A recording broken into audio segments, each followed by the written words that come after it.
প্রিয় দর্শক, আসসালামু আলাইকুম। সহিহ তিরমিজি ষষ্ঠ খণ্ড হাদিস নাম্বার 3236 বাংলা অনুবাদ। ইবনে আব্বাস রাদিয়াল্লাহু তাআলা আনহু হতে বর্ণিত আছে, রাসূল সাল্লাল্লাহু আলাইহি সাল্লাম বলেছেন, আমার প্রতিপালক প্রভু সর্বোত্তম চেহারায় আমার নিকট আসলেন। তিনি বললেন, হে মুহাম্মদ, আমি বললাম, হে আমার রব, আমি উপস্থিত, আমি হাজির, লাব্বাইক। তিনি প্রশ্ন করেন, উর্ধ্ব জগতের অধিবাসীরা কি নিয়ে বিবাদ করছে? আমি উত্তর দিলাম, প্রভু, আমি জানি না। তিনি তার হাত আমার দুই কাঁধের মাঝখানে রাখলেন, এমনকি এর শীতলতা আমার উভয় স্তনের মাঝখানে বুকে অনুভব করলাম। পূর্ব পশ্চিমের মাঝে যা কিছু আছে তা আমি জেনে নিলাম।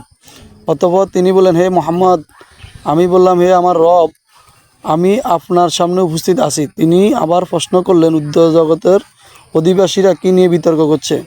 আমি জবাব দিলাম, মর্যাদা বৃদ্ধি, কাফফারাত লাভ, পদবজ্র এবং জামাতের যোগদান, কষ্টকর অবস্থা উত্তম রূপে ওযু করা এবং ওয়াক্তে নামাজে আদায় করার পর পরের ওয়াক্তে নামাজের অপেক্ষায় থাকা ইত্যাদি বিষয়ে বিতর্ক করছে, একে অপরকে অতিক্রম করার চেষ্টা করছে।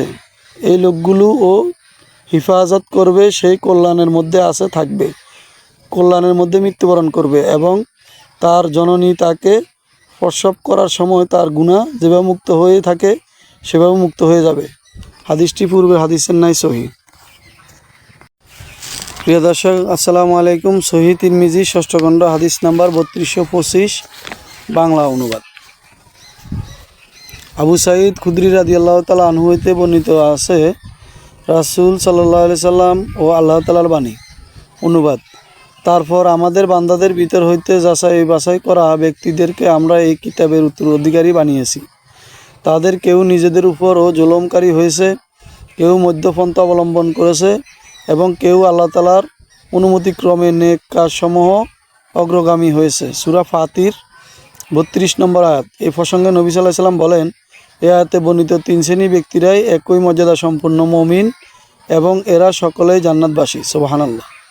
হাদিসটি সহিহ। আবু ঈসা এটিকে সহিহ বলেছেন। প্রিয় দর্শক, আসসালামু আলাইকুম। সহিহ তিরমিজি ষষ্ঠ খণ্ড হাদিস নাম্বার 3226 বাংলা অনুবাদ। আবু সাঈদ আল খুদরি রাদিয়াল্লাহু তাআলা আনহু হতে বর্ণিত আছে, তিনি বলেন, বনু সালেমা বংশের বস্তি মদিনার এক পাশে ছিল। তারা সেখান হইতে তাদের বসতি তুলে মসজিদে নববীর নিকট নিয়ে চলে আসার সিদ্ধান্ত নেয়। এই কারণে এই আয়াত অবতীর্ণ হয়, আমরা নিশ্চয় মৃতকে জীবিত করি এবং তারা যা আগে পাঠায় আর যা ও পিছনে রেখে যায় আমরা তা লিখে রাখি।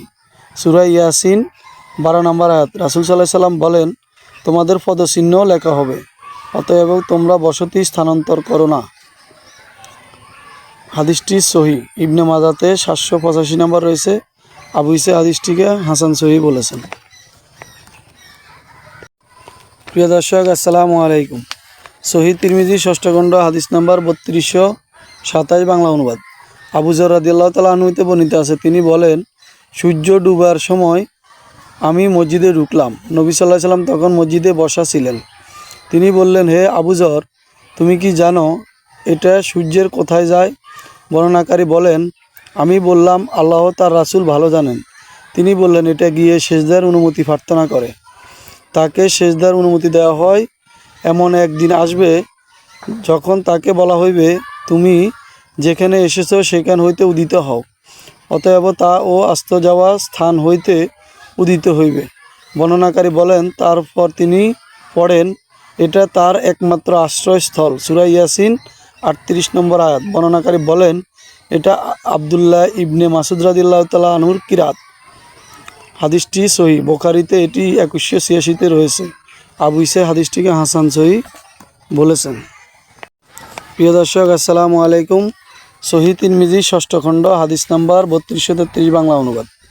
ইবনে আব্বাস রাদিয়াল্লাহু তাআলা আনহু হতে বর্ণিত আছে, তিনি বলেন, রাসূল সাল্লাল্লাহু আলাইহি সাল্লাম বলেছেন, আজ রাতে আমার মহান বারাকাতময় প্রভু সবচেয়ে সুন্দর চেহারায় আমার নিকট এসেছে। বর্ণনাকারী বলেন, আমার মতে তিনি বলেছেন ঘুমের মধ্যে স্বপ্নযোগে। তারপর তিনি বললেন, হে মুহাম্মদ, তুমি কি জানো এই সময় উচ্চতর জগতের অধিবাসীরা কি নিয়ে বিবাদ করছে? রাসূল সাল্লাল্লাহু আলাইহি সাল্লাম বললেন, আমি বললাম, না। তিনি তার হাত আমার দুই কাঁধের মাঝখানে রাখলেন, এমনকি আমি আমার দুই স্তনের বা ও বুকের মাঝে তার শীতলতা অনুভব করলাম। আসমান জমিনে যা কিছু আছে আমি তা অবগত হইলাম। তিনি বললেন, হে মোহাম্মদ, তুমি কি জানো এ সময় উচ্চতর জগতের অধিবাসীরা কি নিয়ে বিবাদ করছে? আমি বললাম, হ্যাঁ, কাফফারাত নিয়ে বিবাদ করছে। কাফফারাত অর্থ হইল নামাজের পর মসজিদে বসে থাকার, নামাজে জামাতে উপস্থিতের জন্য হেঁটে যাওয়া এবং কষ্টের সময় সুষ্ঠুভাবে ওযু করা। যেই লোক এইসব কাজ করবে সে কল্যাণের মধ্যে বেঁচে থাকবে, কল্যাণের সাথে মরবে এবং তার জন্ম দিনের মতো গুনাহ হইতে পবিত্র হয়ে যাবে। আল্লাহ তাআলা আরও বলেন, হে মুহাম্মদ, তুমি যখন সালাত আদায় করবে তখন এই দোয়া পড়বে, আল্লাহুম্মা ইন্নী আসআলুকা ফিলাল খাইরাতি ওয়া তারকাল মুনকারাতি ওয়া হুব্বাল মাসকিনি ওয়া ইজা আরাদাতা বিয়াদিকা ফিতনাতান কাফ বিজনি ইলাইকা গায়রা মাফতুনিন। হে আল্লাহ, আমি তোমার নিকট ভালো কাজের করার ও খারাপ কাজ ত্যাগ করার এবং গরিব নিঃস্বদের ভালোবাসার মনস্থ কামনা চাই। তুমি যখন তোমার বন্দাদেরকে কঠিন পরীক্ষা নিক্ষেপ করার ইচ্ছা করো তখন আমাকে এই ফিতনা জড়িয়ে পড়ার আগেই তোমার নিকট উঠিয়ে নাও। রাসূল সাল্লাল্লাহু আলাইহি সাল্লাম আরও বলেন, দারাজাত এর মর্যাদা স্তর বলতে বোঝায় সালামে প্রচার প্রসার ঘটানো, মানুষকে খাওয়ানো এবং রাতের অন্ধকারে মানুষ যখন গভীর ঘুমে আচ্ছন্ন থাকে তখন তাহাজ্জুদ নামাজ আদায় করা। হাদিসটি আজ জিলাল কিতাবে 388 এবং তারিকুল রাগিব কিতাবে প্রথম খণ্ডে 98 এবং 126 নম্বরে রয়েছে। আবু ঈসা হাদিসটিকে হাসান সহিহ বলেছেন।